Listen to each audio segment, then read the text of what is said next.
कन्या का जन्म हुआ, उनका नाम आगे चल के पड़ता है विंध्यवासिनी। आज वसुदेव जी अपने पुत्र को तो छोड़ दिया और माया रूपी कन्या को गोद में लेकर के चले आए। और जब माया मथुरा के कारागार में पहुंची तो तुरंत आवाज देती, कहाँ है कंस, कहाँ है कंस। दे दिया आवाज। चारों तरफ मथुरा में शोरगुल मच गया। बोलो श्री राम, जय राम, जय जय राम। चारों तरफ मथुरा में शोरगुल मच गया और कुछ सिपाही भाग करके महाराज कंस के कारा राजभवन में पहुंचे। कंस भी रात भर जाग जाग कर अपने शत्रु की प्रतीक्षा कर रहा था। आज मेरे काल के आने का दिन है। धन्य है कंस, वह तो कसाई लेकिन भक्त भी भगवान का है। कंस की तरह भगवान को पाने के लिए जो प्रतीक्षा रात दिन करता है, उसको हम कैसे नास्तिक कह सकते हैं। बोलो श्री राम, जय राम, जय राम। कंस रात भर नहीं सूता और जब सुना कि मेरा काल मथुरा के कारागार में आ गया तो नींद में लड़खड़ाता हुआ सीधा मथुरा के कारागार में प्रवेश किया और यशोदा देवकी के पास पहुंचा। कहाँ है मेरा काल। कथा सुखदेव जी कहते, राजन आज कंस अपने काल को खोज रहा है और मैया देवकी उस कन्या को आंचल में छुपाते हुए जा रही है। उस कन्या को छुपाने की क्या जरूरत थी जब देवकी की पुत्री ही नहीं थी वो। लेकिन ध्यान देना, भगवान की जैसी जैसी लीला है वैसे उनके भक्त उनके साथ कर्तव्य का पालन भी करते हैं। देवकी जानती है अगर मैं इस कन्या का पक्ष नहीं लूंगी तो कंस के मन में आज शंका उत्पन्न हो जाएगी, ये कन्या मेरी नहीं है। बोलो श्री राम, जय राम, जय जय राम। इसलिए कंस की निगाह काल पर और देवकी अपने उस कन्या को आंचल में छुपा रही है। कंस ने कहा, बहन मेरे काल को मेरे हाथ में सौंप दो। तो देवकी हाथ जोड़ के प्रार्थना कर रही है, हे भैया यह तुम्हें न दुख पहुंचाएगी, देगी आशीष सदा तुमको। और मैं गोद पसार मांगती हूँ, मत मारो भैया भांजी को। मैं गोद पसार मांगती हूँ, मत मारो भैया भांजी को। मैं गोद पसार मांगती हूँ, मत मारो भैया भांजी को। मैं गोद पसार मांगती हूँ, मत मारो भैया भांजी को। गोद पसार मांगती हूँ, मत मारो भैया भांजी को। मैं गोद पसार मांगती हूँ, मत मारो भैया भांजी को। मैं गोद पसार मांगती हूँ, मत मारो भैया भांजी।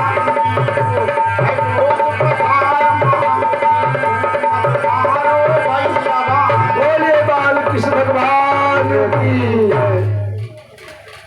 देवकी प्रार्थना कर रही है, भैया छोड़ दो, मत मारो।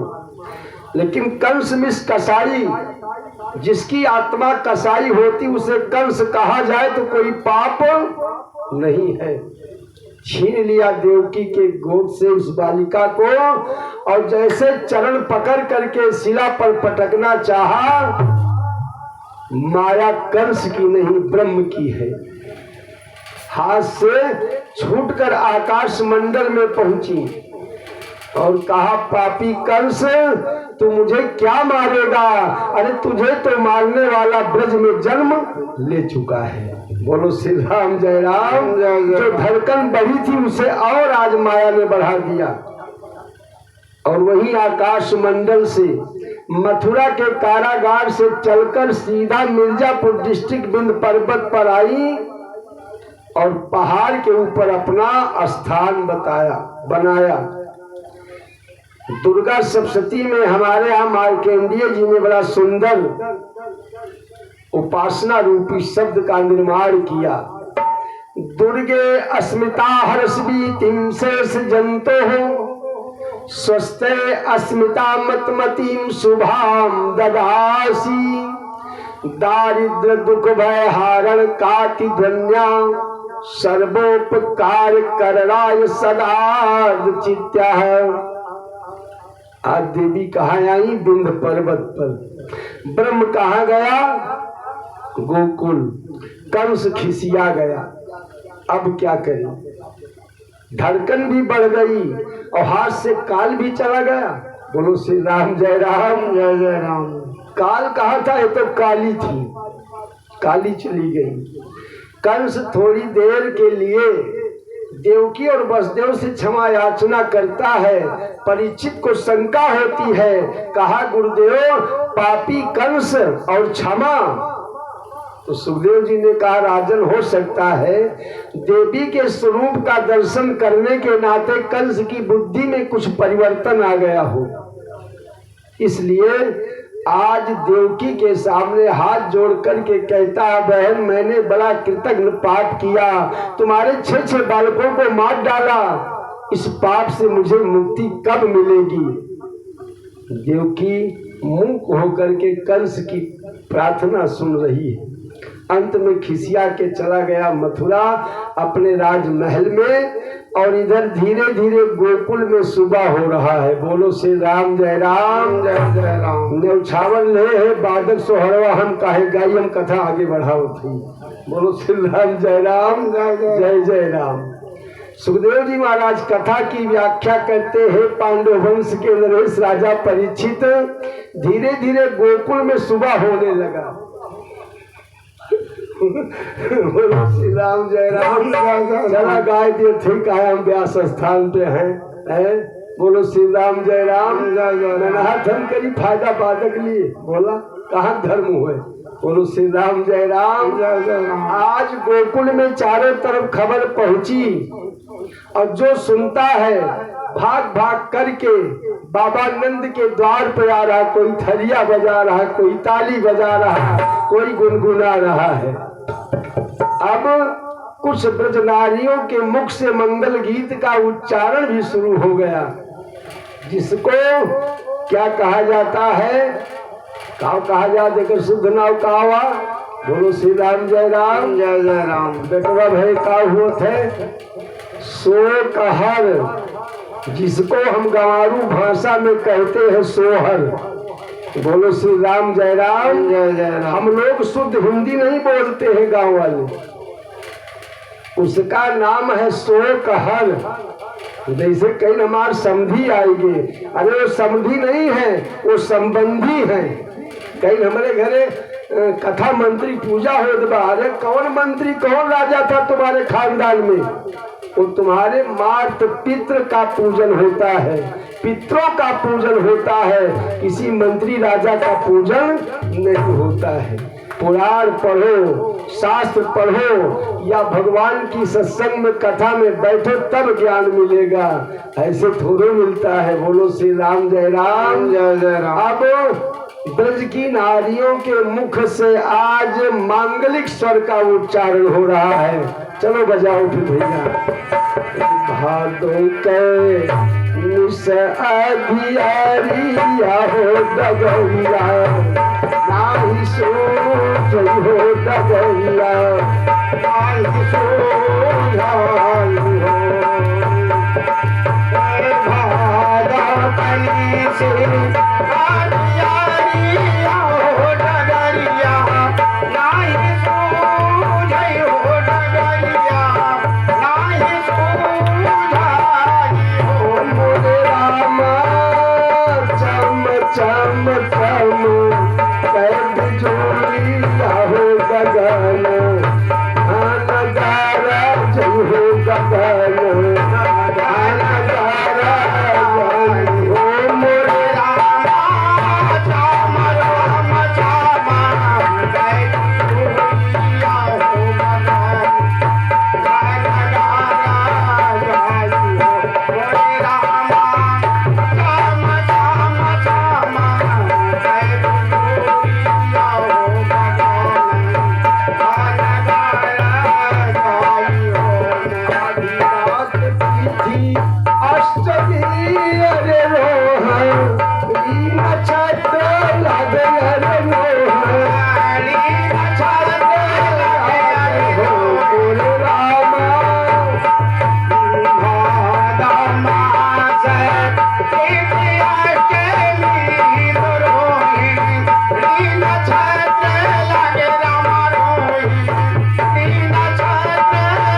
सुन कृष्ण तो मैया से कहने लगे अरे मैया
सोई गईल सब पहरेदार बस देवा चल गो कुल बस देवा चल गो कुल बस देवा चल गो कुल हो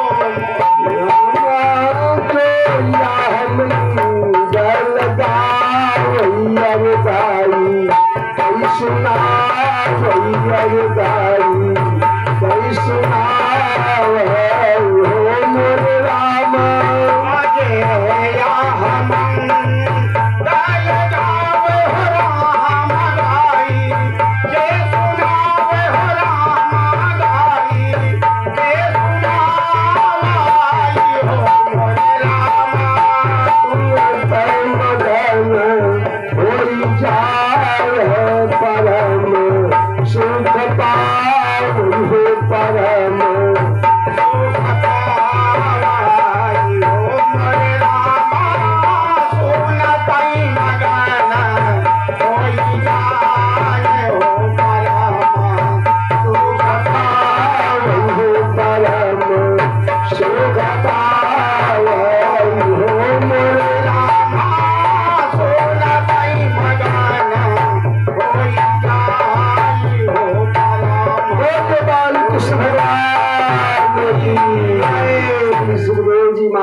कथा को आगे बढ़ाते हैं। हे पांडव वंश के नरेश राजा परीक्षित, इधर तो बाबा नंद के द्वार पर सोकहर हो रहा है और उधर नंद जी गौशाला में गऊ की सेवा में परिश्रम कर रहे हैं। अभी नंद को पता नहीं है कि मेरे घर में बालक आया है। नंद जी की एक बहन थी परीक्षित, क्या नाम था? बोलो श्री राम जय राम जय जय राम। नंद की एक बहन थी जिसका नाम था सुनंदा। सुनंदा गई गौशाले में, भैया भैया क्या है बहन? अरे लाला भयो, लाला हैं? आधी उम्र बीत चुकी थी बाबा नंद की। यशोदा की आधी उम्र निकल गई थी। बुढ़ापे में भगवान पुत्र बन के आए। और पुत्र रत्न से बड़ा संसार में कोई धन नहीं है। और अगर पुत्र रुपये पे मिलता तो टाटा बिरला खरीद लेते। बोलो श्री राम जय राम। बड़े बड़े अरबपति को देखता हूँ, धन तो बहुत है लेकिन औलाद लूल लंगड़ आती है। बोलो श्री राम जय राम। जय जय राम। बड़े बड़े राजा महाराजा क्या औलाद नहीं होता है? क्यों? सबका भाग ही नहीं है। अच्छे खानदान में जन्म लो, कर्म नीच होगा तो नीच कुल में जाना पड़ेगा, और कर्म ऊंच होगा